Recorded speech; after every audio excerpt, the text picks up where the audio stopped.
خد بالك صاحبك الخروف مش هيقول لك ان السيسي اسقط مديونيه الفلاحين، ولا هيقول لك ان السيسي حول دولتك من دوله مريضه بفيروس سي لاكبر دوله في العالم بتعالج الفيروس نفسه.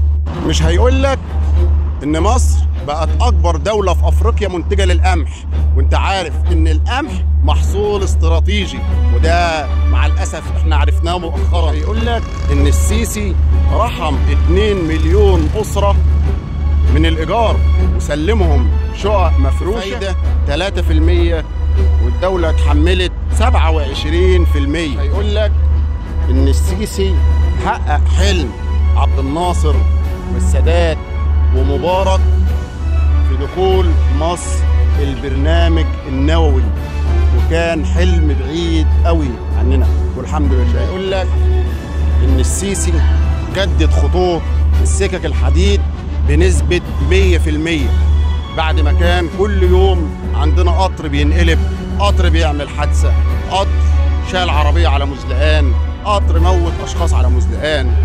مش هيقول لك إن السيسي استصلح 4 مليون فدان، أيوة 4 مليون فدان زي ما أنت سمعت كده، 4 مليون فدان ولسه بيستصلح تاني.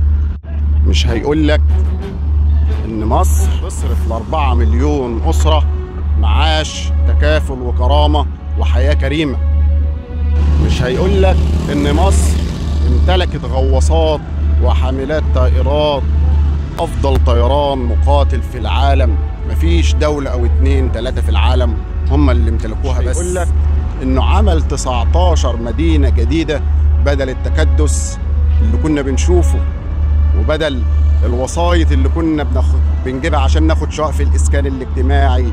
دلوقتي بقيت بتمشي آلاف الكيلومترات في وسط مدن جديدة كلها إسكان اجتماعي، كنت بتدفع لها مقدم 9000 و15000 و20000، مبلغ أصلا ما يشتريش عجلة. مش هيقول لك إن قائمة العمليات الجراحية الكبيرة كانت بتوصل ل6 7 شهور، دلوقتي ما بقاش القايمة خلاص. هيقول لك إن مصر بتصدر صادراتها الزراعية لجميع أنحاء العالم، الزراعية أكتر من إيرادات قناة السويس. يقول لك إن السيسي عمل محطة إنتاج كهرباء بتنتج كهرباء 3 أضعاف السد العالي. هيقول لك إن مصر بقت من أوائل الدول اللي بتنتج الطاقة النظيفة من الطاقة الشمسية ودورات الرياح. يقول لك إن معظم التليفونات والأجهزة الكهربائية في الخليج ودول أفريقيا كلها بقت إنتاج مصري وتحمل لوجو صنع في مصر. يقول لك إن بقى عندنا شبكة طرق محترمة تحترم وقتنا وتحترم آدميتنا بدل الوقت اللي كنا بنهدره. يقول لك إن معدلات السياحة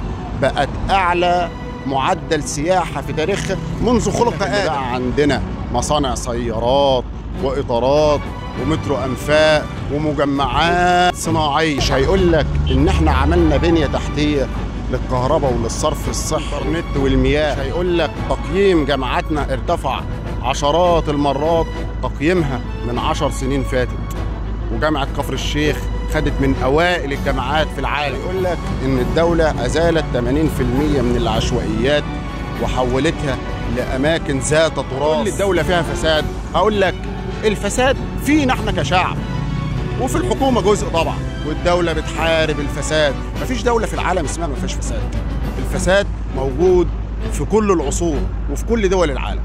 واخر حاجة اقولها لكم، الحمد لله على نعمة مصر وعلى نعمة الامن والامان.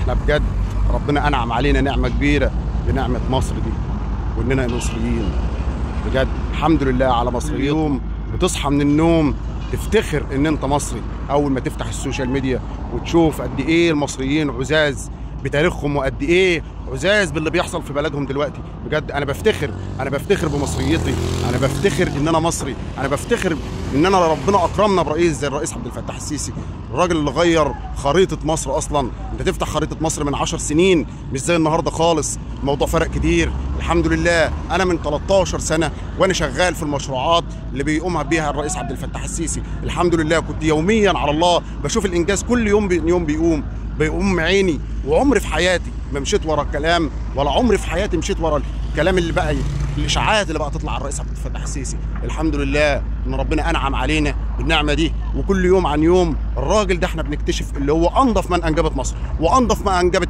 الدنيا دي كلها.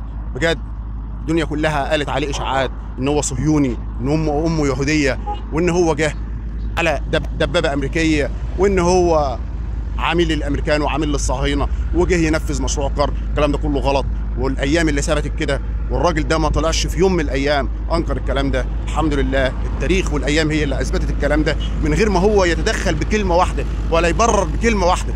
الايام هي اللي اثبتت ان الراجل ده كان على حق، ان الراجل ده عمره ما تشك في مصريته ولا في وطنيته.